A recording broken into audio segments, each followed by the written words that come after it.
Salam, hər vaxtınız xeyirli olsun. Bugün sizinlə birlikdə Elm və Təhsil Nazirliyinin təşkil etdiyi sertifikasiya imtahanı sınaq testləri ilə tanış olacağıq. Birinci sualda bizə belə bir proqram yazılıb. Proqram icrası zamanı girişə verilən ardıcıl olaraq 6 və 3 ədədləri üçün çıxışa verilən nəticəni müəyyən edin. Deməli, bizə 6, əvvəlcə 6, sonra 3 dediyinə görə A-nın qiyməti 6, B-nin qiyməti 3 olacaqdır. Və buradan, bu nümunədən sadəcə print əməliyyatını icra edirik. Print deyir ki, A vurulsun 3, bölünsün 3-ün kvadratı. Yəni, bax, bu ifadə bu deməkdir. Üstə gəl 12 çıxılsın 5. A-nın yerinə 6 yazıram. 6 vurulsun 3 bölünsün 9. Üstə gəl 12 çıxılsın. B-nin qiyməti də məndə 3-dür. Bu da eləyir 11. Burada 11 cavabı almağımıza baxmayaraq, amma doğru cavab 11.0-dır. Niyə? Çünki Python proqramlaşdırma dilində əgər bölmə əməliyyatı icra olunursa, avtomatik olaraq nəticə float tipində verilmiş olacaqdır. Deməli, doğru cavab 11.0 odur. İkinci sualda bizə elektron hökumət daxilində münasibət modellərini deyir. Ümumiyyətlə, elektron hökumət sistemində hökumət modelləri governed to governed, yəni dövlət və dövlət qurumları arasında münasibət, governed to city, dövlət və vətəndaş münasibətləri, governed to business, dövlət və biznes nümayəndələri arasında münasibət olaraq götürülür. Üçüncü sualda hər hansı məsələnin həlli alqoritmində müəyyən addımlardan sonra axtarılan nəticə alınmalıdır. Avtomatik olaraq elə burada nəticənin alınmasından söhbət gedirsə, deməli doğru cavab nəticəvilik olacaqdır. Növbəti sualda Unicode əlifbası ilə kodlaşdırılmış süni intellekt ifadəsinin informasiya həcmini bitlə müəyyən edilməsini istəyir bizdən. Burada sayırıq 1, 2, 3, 4, boşluğu da sayırıq. 5, 6, 7, 8, 9, 10, 11, 12, 13, 14. 14 dənə simvol var. Unicode əlifbasında, ümumiyyətlə Unicode kodlaşdırma sistemində hər simvol 2 baytla kodlaşdırılır. Bu da verir bizə 28 bayt. Amma bizdən bitlə istədiyinə görə 28-i 8-ə vururuq. O da eləyir 224 bit. Cavab eləyir 224 bit. 5-ci sualda deyir ki, uyğunluğu müəyyən edin. Bax, bizə HTML dilinə aid belə bir təqlər qeyd olunub. Table border bərabərdir 1, table bağlayır. Image SRC belə bir link verib və ahref bərabərdir URL. Burada, deməli, table border ümumiyyətlə çərçivəni göstərir. 1, onun qalınlığını müəyyən edir. İkinci, image SRC şəklin əlavə olunmasıdır və bu o deməkdir ki, HTML sənədinə qrafik fayl əlavə edir, yəni 2-yə C variantı uyğun gəlir. Ahref URL isə HTML sənədinə istinad yaradır. Buradan da belə çıxır ki, 1-ə D variantı, 2-yə C variantı və 3-ə də A variantı uyğun gəlir. 6-cı sualda rəng dərinliyi 7 bit olan palitrada rəng çalarlarının maksimal sayını soruşur. Rəng dərinliyi biz ümumiyyətlə bilirik ki, n bərabərdir 2-nin üstündə n düsturundan rəng dərinliyini, rəng çalarlarını müəyyən etmək olur. Burada rəng dərinliyi 7 bitə bərabərdirsə, 2-nin qüvvətində 7 cavab eləyir 128. 7-ci sualda bizə belə bir dövr verib və dövrün neçə dəfə icra olunacağını deyir. K-nın qiyməti 18-dir, A-nın qiyməti 4-dür. Bax, bu ifadə 18-in 2-yə bölünməsindən tam hissə, 18-i 2-yə bölünəndə tam hissə 9 eləyir. İndi məndən soruşur, A-nın qiyməti 4 böyükdürmü? Bax, birinci dövrə gedir. Böyükdürmü 9-dan? Deyirəm, hə. Düşür aşağı, S bərabərdir, S üstə gəl A. S-in qiyməti 0-dır, A-nın qiyməti 4-dür, 0 ilə 4-ü topladı, elədi 4. K bərabərdir, K üstə gəl 1. K-nın qiyməti məndə 18-dir, üzərinə 1 gəlirəm, edir 19. Sonra A bərabərdir, A vurulsun, 2 çıxılsın 1. A-nın qiyməti 4-dür, vururam 2 çıxılsın 1, o da eləyir 7. Sonra ikinci dövrə baxıram. İkinci dövrdə yenə mənə deyir ki, K-nın qiyməti, yəni 19-un 2-yə bölünməsindən alınan tam hissə 9-dur. Deyir 7, yəni A-nın qiyməti olan 7 9-dan kiçikdirmi? Deyirəm hə. Onda deyir S bərabərdir S üstəgəl A. Yəni S-in son qiyməti 4 idi. A-nın da qiyməti 7. Toplayanda 11 verir. K bərabərdir 19 üstəgəl 1 etdi 20. A bərabərdir A-nın vurulsun 2-yə. A-nın son qiyməti A bərabərdir A-nın son qiyməti olan 7 vurulsun 2 çıxılsın 1. 7-ni 2-yə vurdum 14. 1 çıxdım elədi 13. Üçüncü dövrə giriş edirəm. Mənim deməli A-nın qiyməti oldu 13. K-nın qiyməti 20-dir. Yəni 13 ilə 20-ni 2-yə bölünməsindən alınan tam hissəni müqayisə aparacağam. 13 ilə 20-ni 2-yə bölünməsindən alınan tam hissəni. 20-ni 2-yə bölünməsindən alınan tam hissə 10 edir. Yəni 13 kiçikdirmi 10-dan? Deyirəm yox. Və burada dövrün içərisinə giriş baş vermir. Ona görə də cəmi 2 dövrdən sonra proses dayanır. Bunu həll eləmək üçün müxtəlif üsullar var. Yəni hərə bir cür edir. Mənim üçün rahat onu uyğunlaşdırmaqdır. Deməli, baxıram ki, C-nin A, B ilə, C ilə əlaqəsi var. Məsələn, bura yazıram C, bura yazıram A, bura yazacağam B, E. Bir dəqiqə, hələ əlaqələri qurmayım, hərfləri yazım, sonra əlaqələri yoram. Deməli, C, A, B, burada E yazım, burada D yazım, burada da F yazım. Qarışıq formada. İndi nə edirəm? Deməli, A-dan B-yə əlaqə var. A-dan C-yə əlaqə var. Keçdim B-yə. B-dən A-ya var, B-dən C-yə var, bir də B-dən D-yə əlaqə var və B-dən E-yə əlaqə var. Sonra C-dən A-ya, B-yə və E-yə yol var. D-dən B ilə E-yə yol var. E-dən B, C, D, bir dənə də F-ə yol var. F-in də bir yol var. İndi dəyərlərinə baxaq. Deməli, A-dan B-yə 5-dir. A-dan C-yə 7-dir. B-dən C-yə yol var, onu qeyd etmədim. B-dən C-yə yol 7-dir. B-dən D-yə 4-dür. B-dən E-yə 8-dir. C-dən deməli A-ya, B-yə yazdıq, bir də E-yə var 5-dir. D-dən B-yə olan əlaqəsini yazmışıq, E ilə olan əlaqəsi 2-dir. E-nin də bircə dənə 3-ün əlaqəsini yazdıq, F ilə olan əlaqəsi də 1-dir. İndi burada yollar fərqli olacaq. Məsələn, A, C, E, F. Yəni belə də götürə bilərik və yaxud da A, B, C, E, F, A, B, E, F və yaxud da yəni bunların hər biri ilə götürə bilərik. Amma məntiqi olaraq ən rahat görəndə bizə uyğun gəlir ki, A-dan B-yə gəlsin. Yəni 5-in üstünə 4 gəlirəm, 10-un üstünə 2 gəlirəm, onun da üzərinə 1 gəlirəm. O da eləyir 12. Yəni A-dan B-yə, B-dən D-yə, D-dən E-yə və E-dən F-ə yol olur. Deməli, 9-cu sualda Aploqa proqramlaşdırma mühitində düzgün 9-bucaqlı fiqur çəkmək üçün nöqtələrin yerinə uyğun olaraq nə yazılmalıdır soruşur. Qələmi indir. 9-bucaqlı deyirsə, ümumiyyətlə biz nə edirik? Bucaqların, çoxbucaqlı xaricinə çəkilmiş bucaqların cəmi 360-a bərabərdir. 360-ı tərəfə sayına böləndə edir 40 dəfə. Yəni bu bizdə 40 onun neçə dərəcə sola dönməyini göstərir. Yəni 40-ı biz burada yazacağıq. 9 isə tərəflərini, yəni tərəfin təkrarlar içərisində qoyacağıq ki, neçə dəfə təkrarlansın və buradan da doğru cavab bax burada göstərilən variantdakı kimi olacaqdır.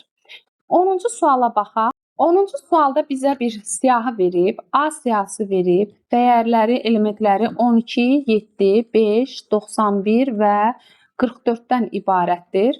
Bir dənə də boş B siyahısı verib. Deyir for I in range 0-dan len A'ya qədər 2-2 addımla. Yəni mən I qiymətləri alacaq cüt olanları 0, 1, 2, daha doğrusu ardıcılığa qoy bir dənə belə göstərim, sonra yəni hansılar alacağını götürəcəyik. 0, 1, 2, 3, 4. Bunların içərisində I qiymət olacaq. 0-dan başlayacaq. Len A'ya qədər cüt olanı 0-cı elementi, 5-ci element və 4-cü element, 2-ci element və 4-cü elementi götürəcək. Və A-nın 0-cı elementi məndə nəyə bərabərdir? 12-yə. A-nın 2-ci elementi məndə 5-ə bərabərdir və A-nın 4-cü elementi 44-ə bərabərdir. Sonra burada deyir ki, B nöqtə insert, yəni B siyahısının sonuna əlavə elə. Necə? Yəni I vergül qoyulması, məsələn, B siyahısında elementlər kimi yazsam 0-cı, 1-ci, 2-ci, 3-cü və s. elementlər kimi yazılsa, deyir 0-cı elementin yerinə A-nın 2-ci elementini 2-yə vuraraq yaz. A-nın 2-ci elementi. Yəni A-nın 0-cı elementi 12-dir. 12-ni 2-yə vuracağam, edəcək 24. Yazacağam bura 24. Sonra birinci elementin yerinə növbət elə bir ki, 2 yazacağam da. İkinci element, bax belə bir şey olacaq. 5-i vuracağam 2-yə, edəcək 10. Bax burada düşəcək 10. Növbətidə isə 44-ü vuracağam 2-yə, edəcək 88. Yəni bizim siyahımız bax belə bir formaya düşür. B bərabərdir 24, 10 və 88 şəklində. Ən sonda mənə B nöqtə sort deyir. Yəni bunu sortlaşdır. Ardıcıllığı düzəlt. Belə olacaq 10, 24 və 88. Siyahım bax belə qurulur. Alqoritmə aid verilmiş bu testdə bizə nə edir?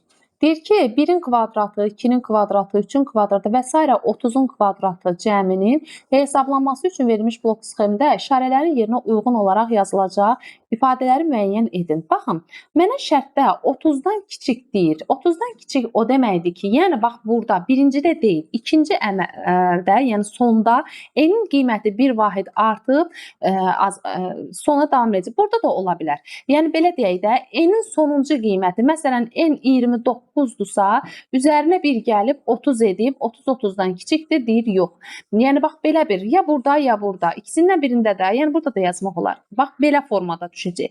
Və bizdə bu nümunəmizdə proses necə olacaq?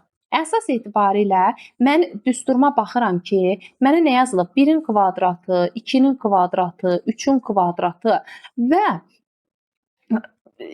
ilkin olaraq mən n bərabərdir n üstəgəl 1 əmrini icra edirəm. Bunu icra etdikdən sonra hansı əməliyyatı icra edəcəm? S bərabərdir S üstəgəl n vurulsun n. Yəni hər dəfə, məsələn, 0-ın üzərinə 1-in kvadratı, sonra bu ifadənin üzərinə 2-nin kvadratı və s. deyəcəksiniz ki, bəs o birisi variantla, yəni bax buradakı variantla bunun fərqi nədədir?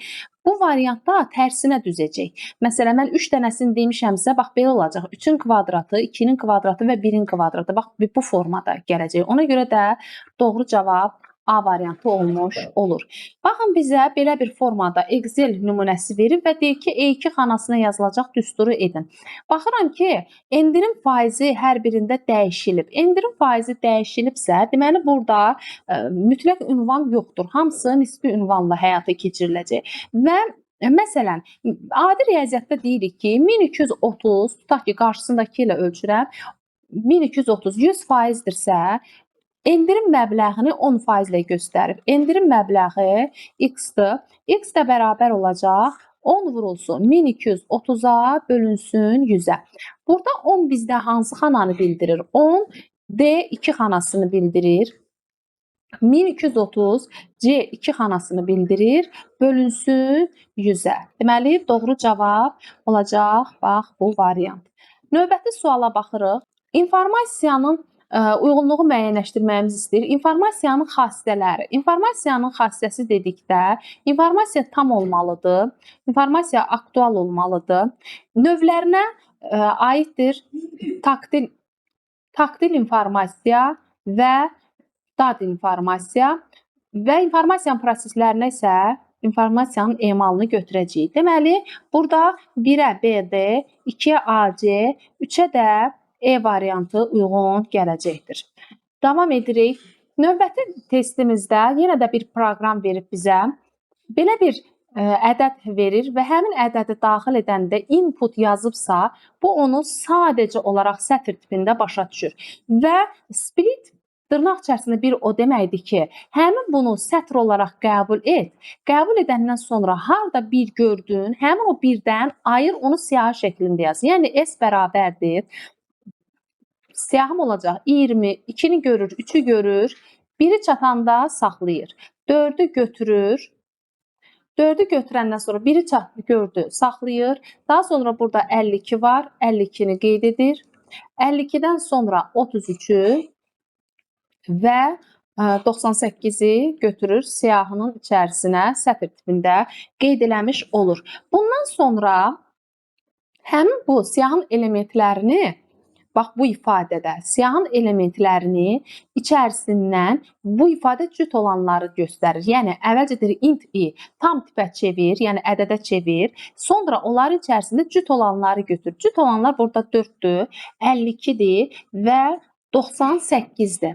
Və həmin bu ifadələri əlavə etməliyəm A siyahısına. A siyahısı baxın belə bir formaya düşür. 4, 52 və 98. Bundan sonra növbəti də printin içərisində, dırnaq içərisində join A yazılması, bu onun dırnaqsız, yəni dırnaqları gördüyü yerdən birləşdirəcək 4, 52, 98 formasında bax belə yazmış olacaq. Amma print özünün bir funksiyası var. O dırnağı yeyir və dırnaqsız formada bax bu variantı bizə çıxartmış olacaqdır. Növbəti testimizdə Alplogo proqramlaşdırma dilinə aid bir test nümunəsidir. Deyir, təkrarla 2 dəfə və alt proqram içərisində də nəyi təkrarlamalı olduğumuzu deyir. 4 dəfə. Deməli, ümumiyyətlə bağa hər dəfə ilk duruşu üzü yuxarı olur. İrəli 100 addım, sonra sağa dön, sonra yenə 100 addım, sonra sağa dön.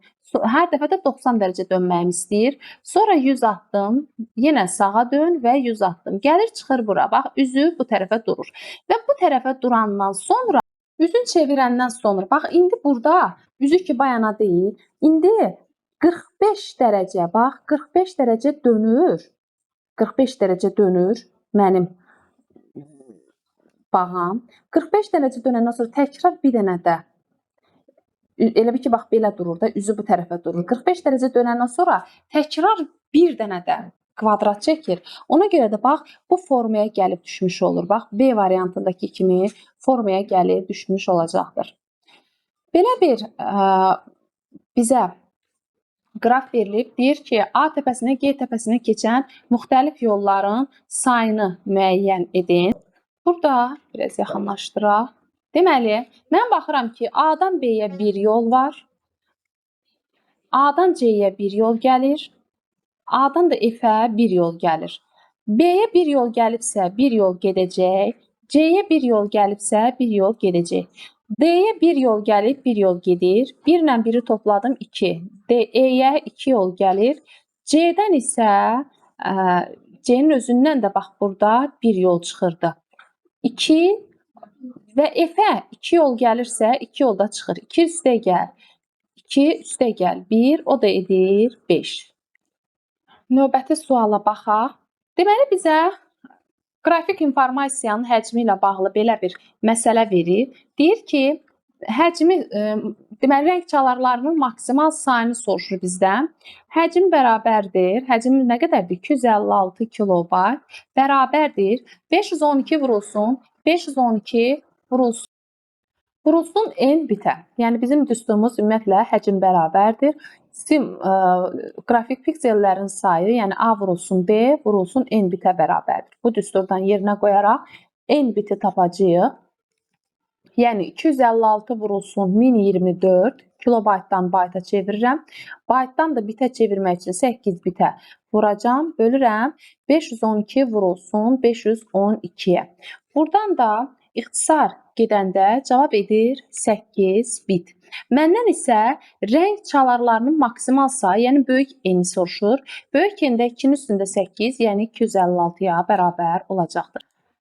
Python proqramlaşdırma dilinə aid növbəti bir misaldır. İnformatika sözünün verib, belə bir sətr verib və mənə deyir ki, A bərabərdir informatikaya, B bərabərdir 11-ə. Len A, bunun uzunluğu 1, 2, 3, 4, 5, 6, 7, 8, 9, 10, 11-ə bərabərdir. Yəni A bizdə 11, len A deyək daha doğrusu, len A 11-dir. 11 böyükdürmü 11-dən? Deyirəm yox. Onda deyir əks halda A-dan deməli sətrimizin ikinci elementinə kimi olanları 3-ə vur. Bax, 0, 1, 2-ni götürməyəcəm. Olacaq belə. In və in. Bax, buradakı fraqmenti aş haqqında doğru fikirləri müəyyən edin qeyd eləyir. Deməli, belə bir fraqment verib bizə. TR, table rows-dur, sətirləri göstərir bizdə. TR, yəni açılıb bağlananlar var. Mən açılanları sayıram. 1, 2, 3, 4. 4 dənə sətrimiz var. 4 dənə sətr qeyd olunub. Amma burada table head, orada sütun başlıqları, yəni hər sətr üzrə başlıqlar göstərilir. Buradan belə çıxır ki, bir başlıq sətri var və 3 dənə də məlumat sətri qeyd olunub. Ümumilikdə isə hər sətirdə bir xana təqdim olunub bizə. Buradan da belə nəticəyə çıxarılır ki, yaradılan cədvəlin bir sütunu var və yaradılan cədvəlin 3-cü sətrində, çünki deyirik ki, hər sətirdə bir xana varsa, 3-cü sətrində də avtomatik olaraq bir xana olmuş olacaqdır. Doğru cavab 2 və 3 variantlarıdır. Deyir ki, verilmiş HTML koda əsasən veb səhifə haqqında, fraqmenti haqqında doğru fikirləri müəyyən edin. Mən baxıram ki, burada table head 1, 2, 3, 4. 4 dənə sətirlər var. Bu 4 sətrin içərisində table data T-də qeyd olunub, yalnız birində T-dir. Yəni bir dənə əsas başlıq sətridir, digərləri isə 3 dənə məlumat sətridir. Və burada baxıram ki, hər birinin içərisində məlumat qeyd olunub. Deməli, və ümumilikdə də belə nəticəyə gəlmək olur ki, bu proqram demək istəyir mənə ki, bir sütunlu cədvəldir və cədvəllərin hər birinin içərisində məlumat var və bir xanadan ibarətdir, belə də çıxır. Və buradan da belə nəticəyə gəlmək olar ki, yaradılan cədvəlin 3-cü sətrində bir xana var və yaradılan cədvəlin bir sütunu var. Doğru cavab 2 və 3 olacaq. Növbəti belə bir alqoritmlə bağlı bir kod deyil, blok sxem qeyd olunub bizə. Deməli, mənə deyir ki, n-in başlanğıc qiymətini 5 olaraq verib, n bərabərdir 5.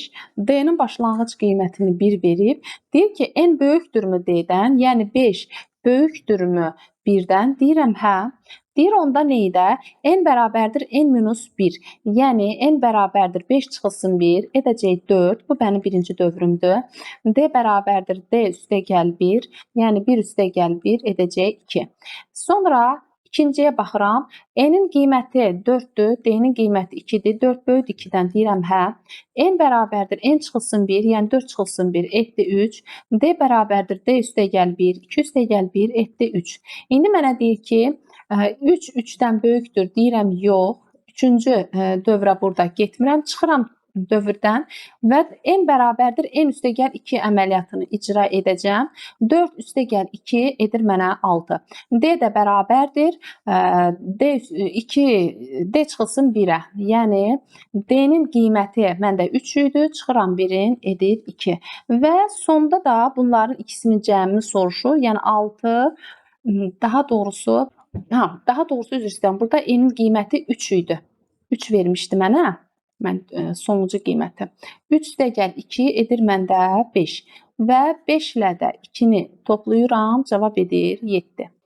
Növbəti proqramda A adlı belə bir dəyişən verib və C bərabərdir, dırnaq içərisində 1, 2, 3 və STR-A. Bu o deməkdir ki, 56-nı sətr tipinə çevirəcək və onu 1, 2, 3 sətri ilə birləşdirəcək. Yəni C bərabər olacaq 1, 2, 3, 5, 6 və A bərabərdir C vurulsun 2. O deməkdir ki, sətrin elementlərini 2 dəfə yanaşı-yanaşı yazır. 2, 3, 5, 6 bu dırnağı idi, silim. Sonra yenə də deməli 1, 2, 3, 5, 6 baxın belə bu formada qeyd olunacaqdır. Və burada da sonda məndə float yazılıb. Niyə görə bu belə olduğu? Çünki float qeyd olunduğuna görə avtomatik olaraq sonuna tam şəklində qeyd edilir. 22-ci sualda deyir ki, C $2, yəni bu mütləq ünvandır, qarışıq ünvandır daha doğrusu. Çünki C-nin qarşısında dollar işarəsi yoxdur və bu düsturu E2 xanasına köçürdükdə hansı alınır? D xanasından E xanasına keçirilirsə, bir sütun qədər fərqi olacaq və 2-dən 2-yə gedirsə, sətirlər dəyişməyəcək. Deməli, E2 xanasındakı C D ilə əvəz olunacaq. D $2 vurulsun. 1 üstəgəl D2 bir xana, bir sütun üzrə o tərəfə sürüşdüyünə görə D də E hərfi ilə əvəz olunacaq. D2 bölünsün 100 şəklində təqdim olunacaqdır. Deməli, cavab oldu D2 vurulsun 1 üstəgəl E2 vurulsun 100. Kalkulyatorun icrası yalnız 2 komandanı yerinə yetirir. 2-yə vur və 1 əlavə et. Birinci komanda 2-yə vurdu, ikinci komanda 1 əlavə etdi. Deməli, ilkin olaraq mənə girişə 0 qiyməti verib. 2, o deməkdir ki, 1 əlavə edəcəm, sonra 2-yə vuracam. Deməli, 0-ın üzərinə 1 əlavə edirəm, 1 edir. Sonra burada 1-i 2-yə vururam, edir 2. Yenə 2-nin üzərinə 1 gəlirəm, 3. 3-ü vururam. 3-ü vururam 2-yə, edir 6. Yenə 3-ü vururam, 6-nı vururam 2-yə, 12. Yenə 12-ni vururam 2-yə, edir 24. 24-ün üzərinə 1 əlavə edirəm, edir 25 və sonuncu komandada da 25-i 2-yə vuracam, cavab edəcək 50. Növbətiyə baxırıq. Deməli, əlifbanın gücü 4096 olan bu formada simvoldan ibarətdir. Əlifbanın gücü 4096-dırsa, o da 2-nin qüvvətində 12-yə bərabər olur. Buradan da belə çıxır ki, hər bir simvol 12 bitlə kodlaşdırılır. Əlifbanın simvollar vasitəsilə yazılan mətn informasiya həcmi isə 3 kilobaytdır. Mətn 2 simvoldan ibarətdir. Deməli, həcm bərabərdir. Simvolların sayı vurulsun bir simvolun yaddaşda tutduğu həcmə. Buradan da simvolların sayı bərabərdir. 3 vurulsun. Kilobaytı 1024-ə, yəni bayta çeviririk. Baytı da bitə çeviririk. Onu da bölürük 12 bitə. Cavab edir 2048. 25-ci sualda bizə A bərabərdir. Bax, bu formada list 1, 2, 3, 5, 6, 7, 5, 7, 9. Bax, belə bir sətri siyahıya çevirməyimizi istəyir. Bu zaman 1, 3, 5, 7 və 9 şəklində yazacağıq. For I in range deyir ki, həmin bu ədədlər içərisində I 2-yə bölünməsindən alınan qalıq 0-dırsa, yəni cütdürsə, bu ifadəni icra elə. 3-ə qalıqsız bölünürsə, bu ifadəni icra elə. Heç biri uyğun deyilsə, bu ifadəni. Baxıram 1. 1 cüt deyil, nə də 3-ə bölünəndə qalıqda 0 qalmır. 1-in özünü qaytarır. Ona görə 3 dənə ulduz else-ni icra edəcəm. 3-ü götürür. 3 3-ə qalıqsız bölündüyünə görə, yəni cüt deyil, amma 3-ə qalıqsız bölünür. Ona görə no-nu icra edir. 5 nə 2-yə bölünür, nə 3-ə bölünür. Ona görə else-sini icra edirəm. 7 də eyni qayda ilə və 9 isə 3-ə qalıqsız bölündüyünə görə sonda da no-nu əlavə edir. Növbətidə mənə deyir ki, monitor sözü Sezar şifrələməsi ilə şifrələnərək belə bir söz ilə əvəz olundu. Burada alınmış şifr üçün K ədədini müəyyən edin. K ədədi bizdə addımların sayını müəyyənləşdirir. Birinci hərfi M hərfidir və burada da şifrəmin birinci hərfi Q hərfidir. M və Q özündən sonra sayıram. 1, 2, 3, 4. Deməli, burada alınmış şifr üçün K 4-ə bərabər olacaqdır. Burada bizə qeyd edilir ki, verilmiş sözlərin ASCII əlifbasında kodlaşdırıldığını bilərək müəyyənləşdirin. ASCII əlifbasında hər bir simvol 1 baytla kodlaşdırılır. Hər simvol 1 baytla. Kompüter sözündə 1, 2, 3, 4, 5, 6, 7, 8 dənə simvol var. 1 vururam 8-ə eləyir 8 bayt. Onu da bitə çevirsəm eləyir 64 bit. Klaster sözündə 1, 2, 3, 4, 5, 6, 7. 1-i vururam 7-yə edir 7 bayt və ya 56 bit. Həmçinin disk sözündə də 4 dənə simvol var. 1-i vururam 4-ə 4 bayt və yaxud da 32 bit. Deməli, buradan da belə nəticəyə gəlmək olur ki, kompüter sözü 8 bayt və ya 64 bit şəklində qeyd olunur. Klaster sözü 7 bayt və ya 56 bit, disk sözü isə 4 bayt və yaxud da 32 bitlər kodlaşdırılır. Müvafiq olaraq uyğunlaşdırırıq və həll edirik. Davam edirik. Deməli, 28-ci sualda bizə belə bir URL ünvanı hissələrin ardıcıllığını bərpa etməyimizi istəyir. Həmişə birinci protokolun adı qeyd olunur, HTTP. Daha sonra 2 xətt və əyri xətlər qeyd olunacaq 4. Ardıcan hansı sayt ünvanıdırsa onun adı qeyd olunur. Daha sonra ayrıcı xətt qeyd olunur və ən nəhayət faylın adı təqdim olunur. Növbəti sualımızda bizdə deməli, belə bir proqram bizə qeyd edilir. Deyir ki, proqramı icrası zamanında belə bir, ümumiyyətlə girişə belə bir dəyər, hərf və rəqəmlərdən qarışıq belə bir ifadə qeyd olunub və həmin bu ifadə daxil edilərsə nəticəni müəyyən edin. Mən baxıram burada. Mənə deyir ki, letter Z yazılıb, amma Z-in hardan götürəcəyini bilmirəm. Mənə S verib input.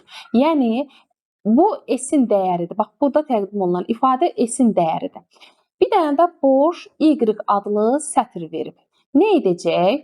For I in range len S. Yəni bunun uzunluğuna qədər. Bu demək ki, elementlərin hamısına müraciət edir burada. S, I in 0, 1, 2, 3, 4, 5, 6, 7, 8, 9. Yəni bu ifadə onu özündə göstərir ki, həmin bu sətirdə ədədlər varsa, həmin o ədədi kvadrata yüksəldib Y-ə əlavə elə. Bundan əvvəl isə ən başda bizdə Z return.lower əmrini qaytarır. Yəni mənim sətrimin böyük hərflə verilmiş bütün simvollar kiçik hərfə çevirəcək. Daha sonra başlayacaq dövrün içərisində gəzişməyə. Deməli, proses necə olacaq? Əvvəlcə sətri daxil edir. Daxil etdikdən sonra lower ilə hamısını kiçiyə çevirir. Kiçiyə çevirdikdən sonra sətrin elementlərinə bir hamısına müraciət edir və sətrin elementləri içərisində ədəd olanları kvadrata yüksəldir, olmayanları isə olduğu kimi yazır. Deməli, sətr 0, 1, 2, 3, 4, 5 və s. kodlaşdırıram. 0-cı element A-dır. Ədəd deyil ki, yox, əlavə edirəm Y-mə. S-mi əlavə edirəm sətrimə. 7 ədəddir, kvadratı 49. D-ni əlavə edir. F-i əlavə edir. 8 ədəddir, 64. 9 ədəddir, 81. Sonra X-ım kiçik hərflə yenə X-i qeyd edir. Yenə 1-in kvadratı 1, 1-in kvadratı 1, kiçikdir, 1-in kvadratı 1 və 9. Yəni, mənim çıxışda alacağım Y sətrinin qiyməti bu formada olacaqdır. Bu da bizdə sonuncu varianta uyğun gəlir. Davam edirik. Disjunksiya məntiq əməlinin doğruluq cədvəlini deyir. Disjunksiya bilirik ki, məntiqi toplama deyilir. Məntiqi toplamada yalnız 0 ilə 0-ı toplayanda nəticə 0 verir. Digər hallarda isə nəticə 1-dir. Ona görə də doğru cavab B variantı olacaqdır. Davam edirik. Mənə deyir ki, uyğunluğu müəyyən edin. Deyir ki, yalnız sətirlərdə tətbiq olunan metodlar, yəni sətirlərə tətbiq olunur. Bax, splitlə sətri siyahıya çevirə bilirik. Deməli, 1-ə A uyğun gəlir. Həmçinin capitalize yalnız sətirlərdədir. Bütün simvolları böyük hərflə qeyd etmək üçündür. Yalnız siyahılara tətbiq olunan metodlarda insert metodu siyahıda tətbiq olunan metoddur. Sətr və siyahının hər ikisinə tətbiq olunan metodlar isə count və deməli hər ikisinə təqdim olunan count olacaqdır. Deməli 1 AE, həmçinin burada unutduğum reverse qaldı. Reverse də siyahılarda siyahın elementlərini tərs düzmək üçün istifadə olunur. Deməli 1-ə AE, 2 CD, 3 B variantı olacaqdır. Yenə belə bir proqram verir. Sadə bir proqramdır. Deyir ki, A 12-dir. 12-nin 4-ə bölünməsi, 12-ni 4-ə bölürəm. Yəni 12-ni 4-ə bölürəm 3 edir. Sonra alınan ifadəni 3-ə vururam. Edir məndə 9. Yəni i qiyməti alır 0-dan 0, 1, 2, 3, 4, 5, 6, 7, 8. Ümumilikdə 9 dövrdür bu. Və hər dəfədə K-nın başlanğıc qiyməti 0-dır. Bu ifadə ilə verilməyib. Yəni 1-i 9 dəfə öz-özünə vurmaq deməkdir. Yəni uzun-uzadı vaxt itirmədən elə 2 dəfə 9-un 18 eləyəcək. Yəni çünki toplamaq hər dəfə üst-üstə gələndə bax bu formada nəticə almış oluruq. Növbətiyə baxırıq. Rabitə kanalı ilə informasiya həcmi verilmiş. Deməli, rabitə kanalı ilə informasiya həcmi 256 kilobayt olan qrafik təsvir ötürülür və ötürülmə müddəti 128 saniyə olarsa, kanalın ötürücülük qabiliyyətini bizdən istəyir. 1 saniyədə 256 kilobayt informasiya ötürürsə, daha doğrusu 128 saniyədə. 1 saniyədə neçə kilobit informasiya ötürəcəyini istəyir. X bərabərdir 256 kilobayt bölünsün 128-ə. Bunlar ixtisar və bunu da kilobitə çevirməyimi istəyir deyə 8 bitə vuracağam. Orada da cavab eləyir 16 kilobit bölünsün saniyə. Davam edirik. Girişə verilən ixtiyari x tam ədədi üçün y bərabərdir 5 bölünsün 3 dəyər x kvadrat funksiyasının qiymətinin hesablanmasını istəyir bizdən. Belə bir alqoritm hansı növə aiddir?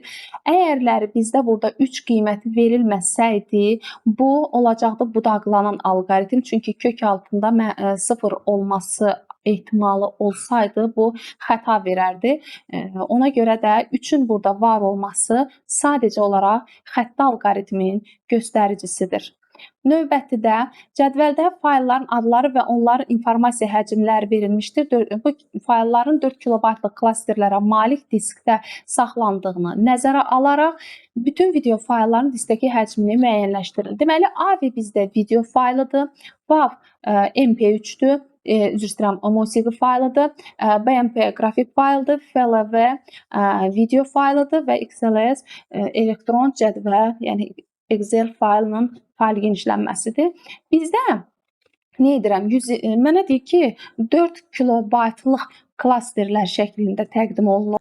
Deməli, klaster məsələlərində əsas məsələ nədən ibarətdir? Bax, mənim əyərləri tutaq ki, belə deyim də, bir dənə 4 litrlik balonum var. Tutaq ki, sadə dildə deyək. Mənim evimdə 4 litrlik bir neçə dənə balonum var. Yalnız 4 litrlik idi. Və bu 4 litrlik balonlara mən 10 litr əlimdə süd var. 10 litr sütü mən bu 4 litrlik balonlara əlavə eləməliyəm.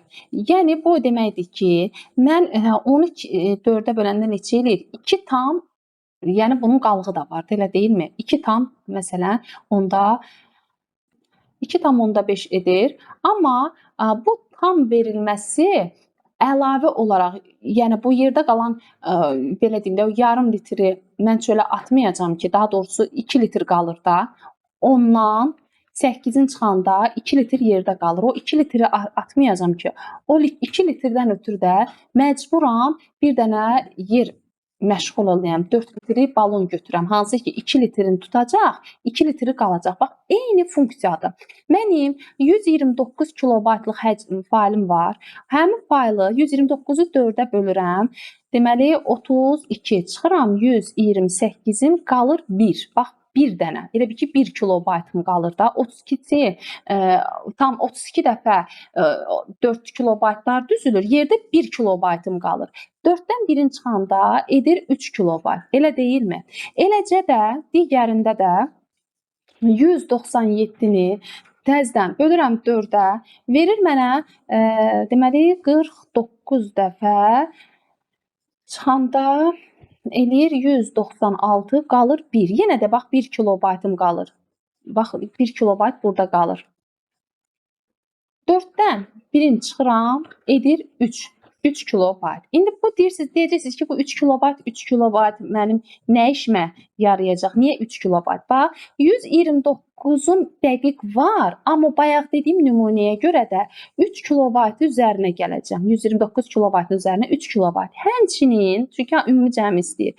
Həmçinin mənim 197 kilobaytım var, amma bayaq dediyim nümunəyə görə əlavə olaraq 3 kilobaytı da onun üzərinə gələcəm. Cavab eləyəcək 332 kilobayt.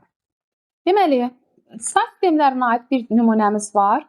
16-lıqdan 10-luğa çeviririk. Sadə qaydada 0, 1, 2 ilə qüvvətləririk. 1 vurulsun 16-nın kvadratı, üstə gəl 15 vurulsun 16 üstü 1, üstə gəl 6 vurulsun 16 üstü 0. Bu da bizdə 502 etmiş olacaqdır. Verilmiş mətn fraqmentinə əsasən formatlama əməliyyatını müəyyən edin. Baxıram ki, baxın burada nə yazılıb? Rəng dəyişimi baş verib. Sağ tərəfə düzləndirmə var və həmçinin kursiv yazıdan istifadə olunur. Yalnız bu üçü qeyd olunur. Bu da bizdə uyğun olacaq. Deməli, sağa düzləndirmə, rəng və kursiv cavabı. Keçirik bura. Mənə verilənlər bazasına əsasən informatikanı 85-ə bərabər edir. Or riyaziyyat 90-dan böyük. İnformatika 85 yalnız 2-dədir və riyaziyyatın da 90-dan böyük olduğu iki versiyadadır. 1 və 4-də. 1-də, 1-də, 4-də. Neçə dənə nəticə olur? Nəticələrin ümumi sayını soruşur. O da verir mənə 3. Davam edirik. Arzu Ayan Alim. Bax, belə bir əməkdaşları müəyyən etmək üçün cədvəldə sorğu tətbiq etmək lazımdırsa, hər üçü A hərfi ilə başlayır deyə A ardıcan ulduz qoyacağam. Bax, bu formada həll etmiş olacağıq. Yenə bir funksiya verib bizə. Deməli, bizə belə bir funksiya verib. Funksiyamız əsasən S siyahısına müraciət etmiş olacaq. Deyir ki, S siyahısının içərisində for in range len S bütün siyahın elementlərinə bir-bir müraciətdir. S-in inci elementi, yəni 0-cı elementi belə deyək. D altdan xətt Z mənim funksiyamın adıdır. Həmin funksiya üzrə qalxıram yuxarı. Yəni bu elementləri dəyişəcəm də. Bax 0, 1, 2, 3. Yəni S-in 0-cı elementini, S-in 1-ci elementini, bax bu o deməkdir. S-in 2-ci elementini ümumiyyətlə çalışıb proqramı oxumağı bacarsaq, inanın mənə vaxt kifayət qədər artıqlaması ilə qalar.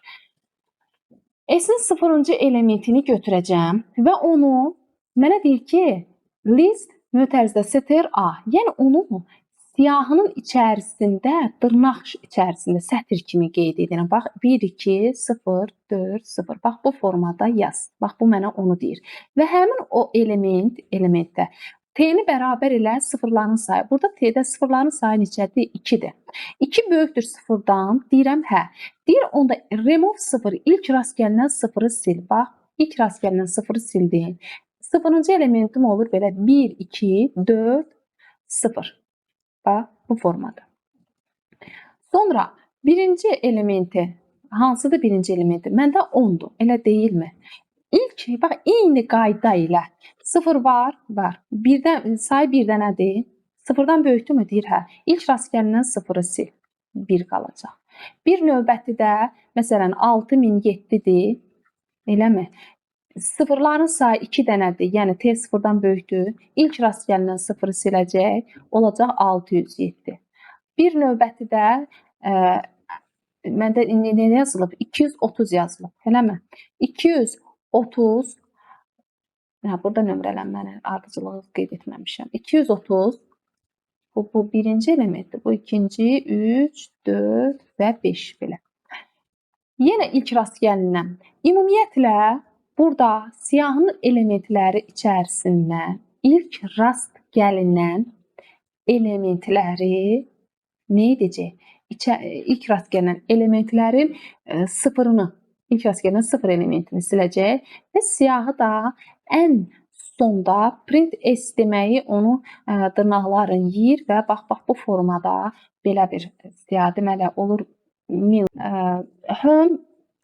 Deməli burada 41-ci sualda bizə doğru mülahizələr müəyyən edin deyir.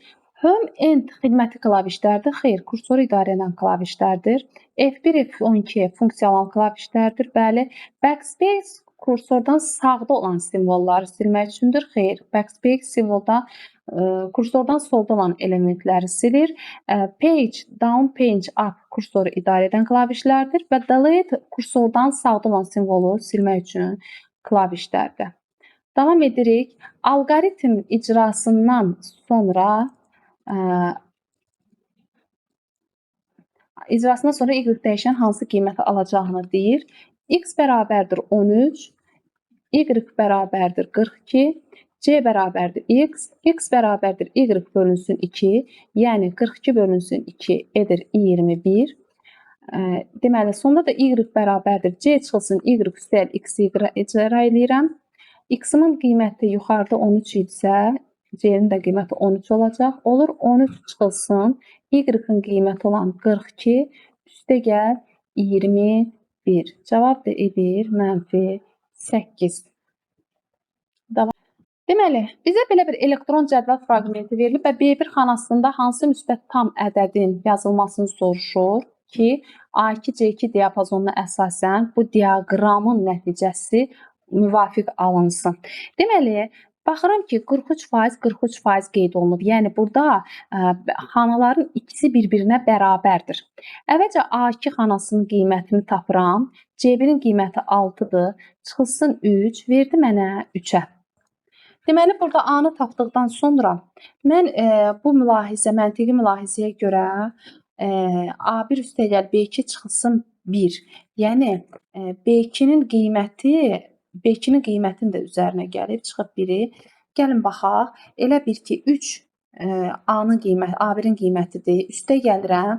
B2-nin qiyməti nəyə bərabərdir? Bilmirəm. Çıxılsın 1, bərabərdir 3-ə.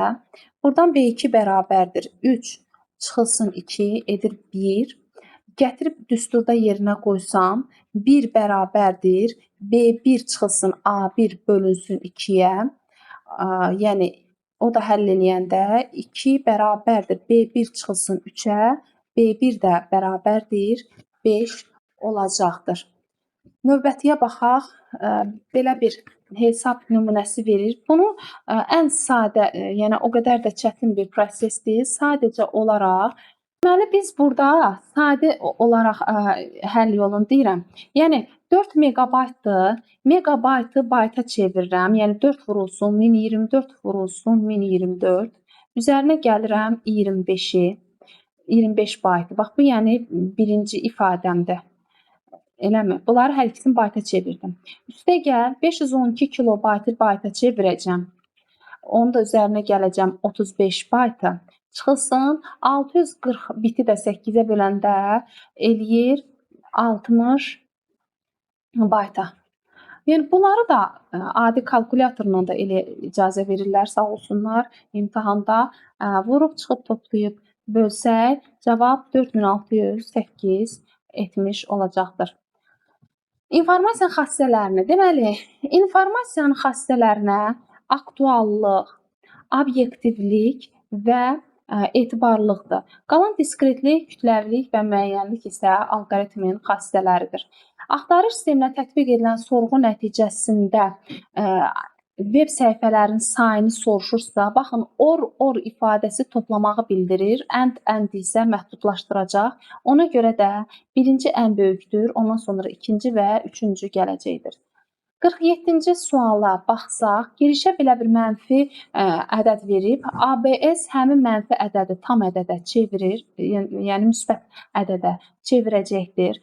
Point in range 0-dan 5-ə qədər ədədləri götürəcək. Hər dəfə ümumiyyətlə bu nə edəcək? Baxın, 5 dəfə ona böləcək tam hissəsini götürəcək. Yəni bax, belə bir ədədimi böləcəm 5-ə, ona tam hissəsi nədir? Bax budur. Bu birinci. Sonra 5 dəfə eləyəcəm də bunu. 1, 2, 3, 4, eləmi? Və 5. Yerdə qaldı nə? 12. 12-ni vururam ona, cavab eləyir 120. Belə bir ədədin 8-ci say sistemində təsvirini soruşur. 16-nın üstündə 10-u, 2-nin qüvvətində 4-ün üstündə 10, üstəgəl 2-nin üstü 5-in üstündə 8 və 14 şəklində yazıram. Və bunları 8-lik say sisteminə çevirəndə hamısını birdən çevirim. Və nə edəcəm? 2-nin, bu eləyir məndə nə? 2-nin üstündə 40, üstəgəl 2-nin üstü 40, üstəgəl 14. 14 özü 8-lik say sistemində 1,6 verir mənə. Bərabər olur belə 2 dənədir deyə 2-nin üstündə 2 vurulsun. Burada 2-nin üstündə 2 vurulsun. 2-nin üstündə 3-ün üstündə 1. 1 vurulsun 13. Yəni bu 2-nin üstündə 2 bilirsiniz hardan gəldi? 2 elə bir dənəsi 2-nin üstündə 1 burdandır və bunun da sayı 2 dənədir. Ona görə 2-nin üstündə 2 şəklində yazırıq. Üstəgəl 1, 6, 8-likdə. Olur belə 4 ardıcan 13 dənə 0 və üstəgəl 1, 6. Bu ədədin rəqəmlərini toplayanda, yəni ümumi rəqəmlərinin cəmi 4 üstəgəl 1 üstəgəl 6 edir mənə 11. Həmin o deyir ki, say sistemində rəqəmlərinin cəmini hesablayır. Və biz bu alınmış həmin bu ifadəni, alınmış bu rəqəmi yenə də bir onluq formada olduğuna görə məndən 8-lik formada istəyir. 11-i də bölürəm 8-ə, bir dəfə çıxdım 8-in qalır 3. Cavab eləyir 1, 3. Növbətiyə baxıram. Mənə deyir ki, hansı funksiya icra olunduqdan sonra qiymət qaytarmır? Bax, appenddir, sonra insert və sortdur. Bax, bunlar icra olunduqdan sonra qiymət qaytarmayan funksiyalardır. Digərləri isə icra olunduqdan sonra qiymət qaytarır. Elektron cədvəldə diapazonların xanaların sayını əsasən uyğunluğunu müəyyənləşdirir. G, burada eyni sütundur. Sətirləri dəyişib sadəcə olaraq nə edəcəm? 8 çıxılsın 2 üstəgəl 1 şəklində yazacağam. 6 da 1, 7. B-dən B, C, D. Yəni 3 dənə sütun üzrə dəyişilib. 3 vurulsun, 5 çıxılsın 3 üstəgəl 1. 5-dən 3-ün çıxdım 2 üstəgəl 1, 3. 3 vurulsun 3 edir məndə 9.